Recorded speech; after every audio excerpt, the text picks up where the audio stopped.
Donc, moi, je vais vous parler des conséquences du Brexit sur les marques, les modèles et les brevets. Donc, comme vous le savez, la propriété intellectuelle protège toutes les créations de l'esprit, mais elle se divise en deux types de droits. On a d'une part la propriété littéraire et artistique, dont font partie les droits d'auteur.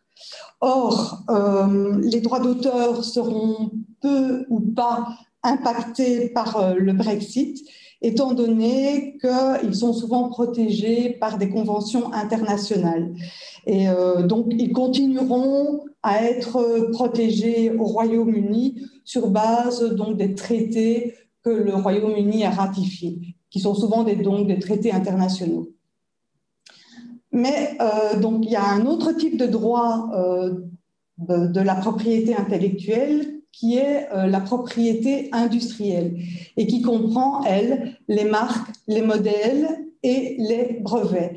Et ce type de droit a cette spécificité qu'il requiert une démarche active de la part de celui qui demande une protection de marque, de modèle ou de brevet.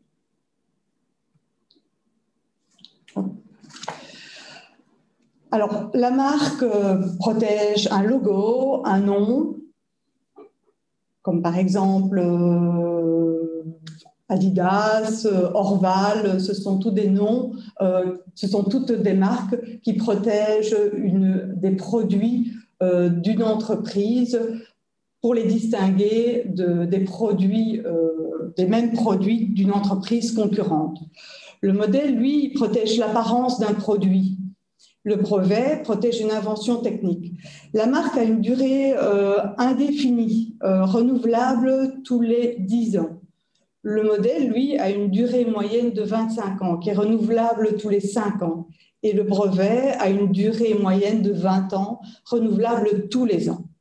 Alors, ces trois droits de protection sont tous les trois régis par le principe de territorialité, à savoir que vous obtenez une marque sur un territoire donné, un pays ou bien un groupe de pays, comme par exemple l'Union européenne.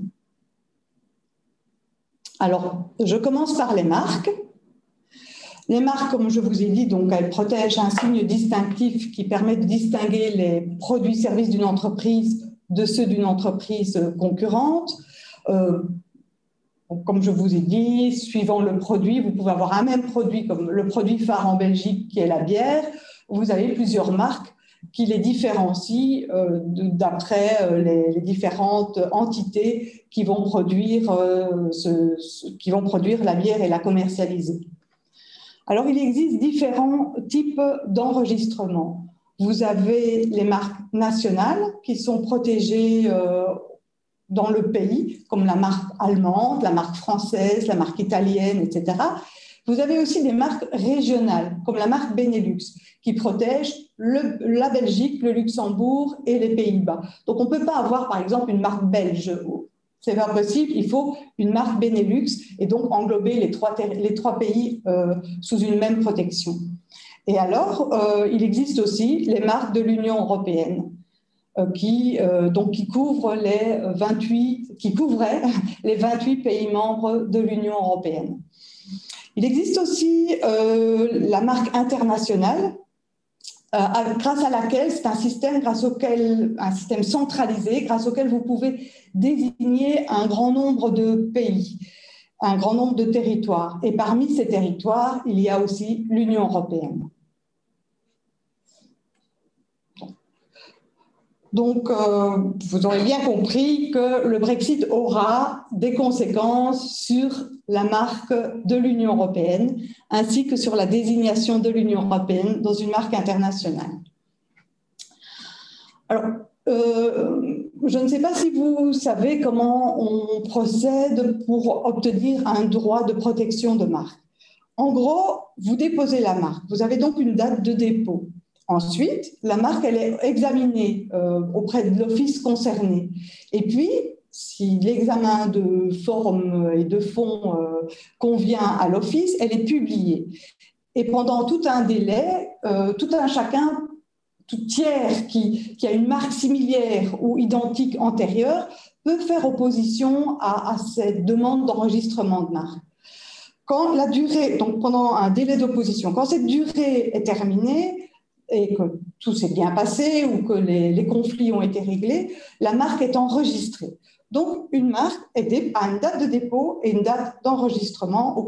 Et entre les deux, c'est toute la phase d'examen, de publication, etc. Maintenant, donc c'est ce qui se passe aussi donc, pour une marque de l'Union européenne. Si la marque est enregistrée au moment du Brexit, donc le 31 décembre 2020, à ce moment-là, l'Office de la propriété intellectuelle au Royaume-Uni va créer un droit équivalent national de façon automatique et gratuite. Vous n'aurez rien à payer. Ils vont le créer. Ils vont faire un clone de la marque de l'Union européenne dont la protection commencera au même moment que la protection de votre marque de l'Union européenne. Attention, toutefois, lors du prochain renouvellement, ça pourrait être en février 2021, ça peut être si jamais votre marque de l'Union européenne a été déposée en 2011, par exemple en février 2011, vous devrez payer un renouvellement en février 2021, mais vous devrez aussi payer le renouvellement de la marque britannique. Donc, il y aura 2 taxes à payer.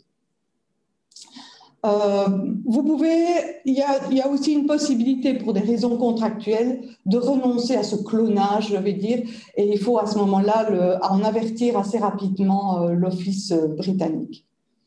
Maintenant, si la marque est déposée, mais qu'elle n'est pas encore enregistrée au moment du Brexit, donc le 31 décembre de cette année, eh bien, le Royaume-Uni ne va pas faire un clone. Donc, il n'y aura pas une protection automatique et gratuite qui sera créée par le Royaume-Uni. Mais il y a la possibilité pour le titulaire de la demander en déant les 9 mois après le Brexit, donc jusqu'à fin septembre 2021. Et pour ce faire, il devra quand même payer les taxes de dépôt national britannique et il faudra que sa demande passe par toute la procédure nationale britannique complète, donc procédure d'examen, etc. Voilà. Alors, les marques internationales qui désignent l'Union européenne, les cas sont similaires. Donc là aussi, vous déposez une marque internationale.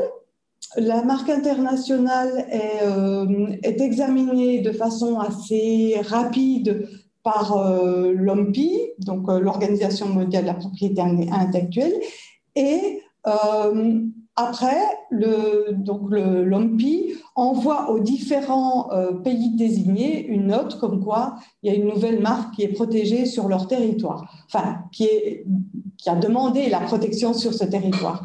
Et à ce moment-là, tous les pays désignés commencent leur procédure d'examen, publication, etc.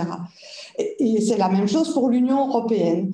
Alors, quand tout se passe bien, l'Union européenne envoie une notification d'octroi. Et à ce moment-là, votre marque, elle est aussi protégée, enregistrée au niveau de l'Union européenne. Si cette déclaration d'octroi vous a été remise avant le Brexit, avant le 31 décembre, l'Office des Royaumes-Unis va créer automatiquement et gratuitement un autre droit équivalent, mais national, hein, donc une marque nationale britannique. Ce ne sera pas une désignation britannique de la marque internationale, ce sera une marque britannique.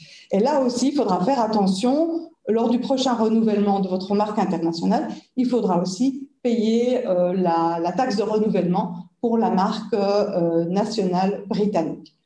Et ici aussi, il y a, pour des raisons contractuelles, si vous voulez, vous pouvez renoncer à ce clonage automatique et gratuit en informant assez rapidement l'Office britannique.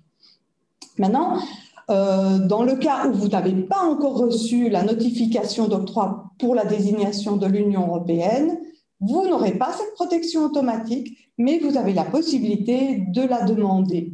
Et alors, il faudra payer les taxes nationales britanniques et toute la procédure recommencera aussi au niveau du Royaume-Uni. Mais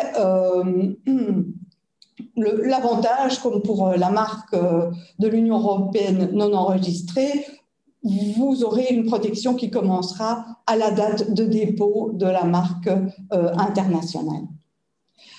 Il y a aussi si vous voulez quand même obtenir une protection au Royaume-Uni, ça vous pouvez déjà faire directement, c'est demander une désignation postérieure du Royaume-Uni dans la marque internationale, déjà maintenant. Mais la protection ne commencera pas à partir de la même façon que la désignation de l'Union européenne, elle commencera au moment où vous le demanderez. Donc là est la différence avec le clonage automatique ou le clonage demandé. Donc, l'EIPO, c'est donc l'Organisation de l'Union européenne pour la propriété intellectuelle qui gère tout ce qui a trait aux marques et aux modèles et de l'Union européenne. Et donc aussi à tous les conflits qui sont consécutifs à un dépôt de marque de l'Union européenne ou à un dépôt de modèles communautaires, etc. Alors, il faut savoir que les représentants britanniques ne seront plus admis, alors qu'avant, tous les conseils britanniques et les avocats britanniques pouvaient déposer des marques devant l'EIPO, ils ne pourront plus le faire. Et les titulaires britanniques qui ont une marque, qui veulent déposer une marque de l'Union européenne, devront faire appel à des conseils de l'Union européenne, mais plus à des conseils britanniques. Maintenant, et toutes les actions qui étaient basées sur des droits nationaux au Royaume-Uni, elles ont déjà été suspendues, mais elles seront rejetées. Je vous explique, si quelqu'un est titulaire d'une marque britannique et qu'il avait fait, donc avant le Brexit, une opposition contre une demande de marque de l'Union européenne, parce qu'il considérait que sa marque était similaire ou identique à la nouvelle demande de l'Union européenne, il a fait opposition. Mais maintenant, cette opposition sera rejetée parce qu'il l'a fait seulement sur base de son droit britannique. Et comme le Royaume-Uni ne fait plus partie de l'Union européenne, il n'y a plus de base légale dans cette action-là. Les dessins et modèles. Alors, les dessins et modèles protègent la forme, l'apparence d'un produit. Par exemple, les assiettes, les tasses, toute une gamme de nouvelles de vaisselle ou des verres spéciaux, etc. Tout ça peut être protégé par un modèle. Les critères pour obtenir un modèle, la nouveauté, le caractère individuel et l'apparence non fonctionnelle. En ce qui concerne la nouveauté, il faut faire attention. Quand vous avez inventé un produit qui a une forme nouvelle et originale, il vaut mieux la déposer tout de suite avant de la publier. Parce que si vous l'avez publié plus d'1 an, vous ne pourrez pas obtenir un droit de modèle valable. Alors, il existe différents types d'enregistrements. Comme pour les marques, il y a les modèles nationaux, un modèle allemand, un modèle français, un modèle italien, un modèle britannique. Il y a les modèles régionaux, comme un modèle Benelux, qui regroupe donc la Belgique, le Luxembourg et les Pays-Bas. Et il y a aussi les modèles communautaires qui regroupent, eux, les pays membres de l'Union européenne. Et comme pour les marques, il y a des modèles internationaux qui peuvent désigner l'Union européenne. Alors, les conséquences du Brexit sur les dessins et modèles, c'est assez similaire à ce qui se passe pour les marques, c'est-à-dire que si votre modèle communautaire est enregistré au moment du Brexit, il y a un droit équivalent national qui sera créé automatiquement et gratuitement par l'Office britannique de la propriété intellectuelle. Il y a le maintien de la date de dépôt donc de votre modèle communautaire pour ce modèle britannique créé automatiquement.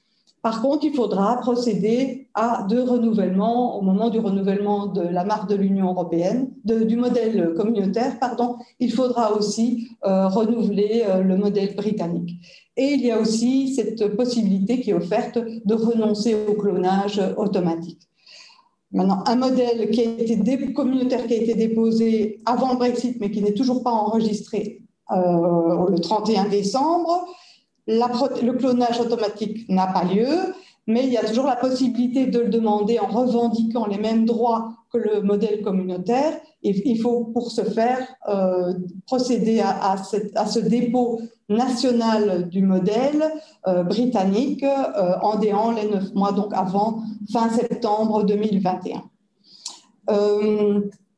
Pour le modèle international désignant l'Union européenne, la procédure est la même. Donc, si l'octroi n'a pas été transmis avant avant le Brexit, il va falloir faire une démarche active pour obtenir un clone et payer les taxes nationales, alors que si vous avez obtenu l'octroi au moment du Brexit, si vous l'avez obtenu déjà depuis quelques années ou maintenant, eh bien, alors vous avez un clone, un modèle national britannique qui est créé de façon automatique et gratuite. Alors, il existe aussi les modèles communautaires non enregistrés. Donc, c'est un cas de modèle particulier par rapport aux modèles communautaires enregistrés. Ici, je ne parle pas des modèles qui ont été déposés et qui ne sont pas encore enregistrés. C'est un droit spécifique qui a une durée de 3 ans et qui est surtout avantageux, par exemple, pour les sociétés dans le domaine textile qui font donc qui font des modèles de vêtements, mais ces modèles de vêtements ont une durée de 1 an, puisque la mode change beaucoup. Et donc, ce système de modèle communautaire non enregistré a ceci de bien qu'il ne requiert pas le dépôt de ce modèle. Donc, il est acquis de façon automatique au moment de la première publication, de la première divulgation au public.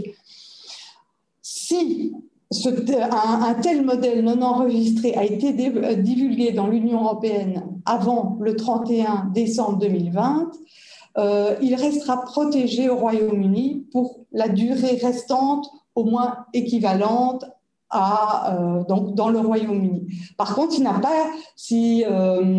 a été divulgué dans l'Union européenne, s'il est divulgué après le Brexit, alors évidemment, ils ne seront pas protégés dans l'Union européenne, dans le Royaume-Uni, pardon. Voilà. Alors, le troisième droit dont il faut parler, ce sont les brevets. Les brevets protègent les inventions techniques. 3 critères pour les brevets: la nouveauté, l'activité inventive et l'application industrielle.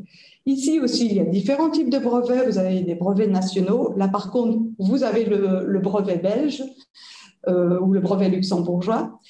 Il y a le brevet européen, le PCT, qui est similaire à la procédure internationale pour les marques, et prochainement le brevet unitaire.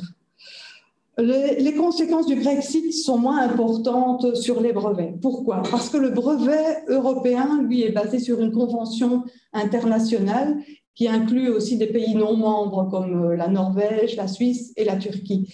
Et le Royaume-Uni, jusqu'à présent, reste membre de l'Organisation européenne des brevets. Donc, normalement, il ne devrait pas y avoir d'altération du brevet européen suite au Brexit. Le brevet unitaire, par contre, qui entrera normalement en vigueur en 2022, ne s'appliquera qu'à certains pays membres de l'Union européenne. Et donc, au départ, le Royaume-Uni voulait ratifier le brevet unitaire, mais il s'est retiré de la procédure de ratification, donc il n'en fera pas partie. Voilà. Alors, le dernier point concernant la propriété intellectuelle ou industrielle, les conséquences du Brexit, il s'agit de l'épuisement des droits après le Brexit. Donc, comme vous le savez, quand on vend des produits sous une marque une première fois dans l'Union européenne, la revente de ces produits sous cette même marque, on appelle ça un épuisement du droit. Donc, le titulaire ne peut plus revendiquer les droits de marque sur un produit ou un service qui est revendu. C'est plutôt un produit qui est revendu sur l'espace économique européen. Donc, maintenant, pourtant, donc le Royaume-Uni a dit qu'il continuerait à appliquer l'épuisement des droits pour des produits qui ont été mis une première fois sur le marché de l'espace économique européen. Par contre, après le Brexit, les produits qui sont mis sur le marché britannique, il n'y aura pas d'épuisement des droits dans l'Union européenne, puisque le Royaume-Uni ne fait plus partie de l'Union européenne. Et donc, il faudra toujours demander le consentement du titulaire pour importer des produits qui ont été mis en vente sur le marché britannique une première fois.